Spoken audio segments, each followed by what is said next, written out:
ಬೆವರು ಸುರಿಸಿ ಸಂಪಾದನೆ ಮಾಡಿದ ಸಂಪತ್ತನ್ನ ಕೈ ಎತ್ತಿ ಕೊಡಬೇಕಾದ್ರೆ ತುಂಬಾ ಧೈರ್ಯ ಬೇಕು, ದೇವರಲ್ಲಿ ಅಪಾರವಾದ ನಂಬಿಕೆ ಬೇಕು.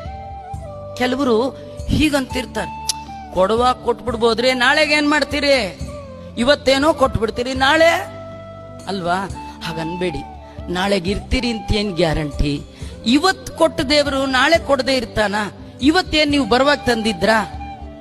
ಇವತ್ತು ಅವನೇ ಕೊಟ್ಟದ್ದಲ್ವಾ? ಕೊಡ್ಬೇಕು ಅಂತಿದ್ರೆ ನಾಳೆನೂ ಕೊಡ್ತಾನೆ.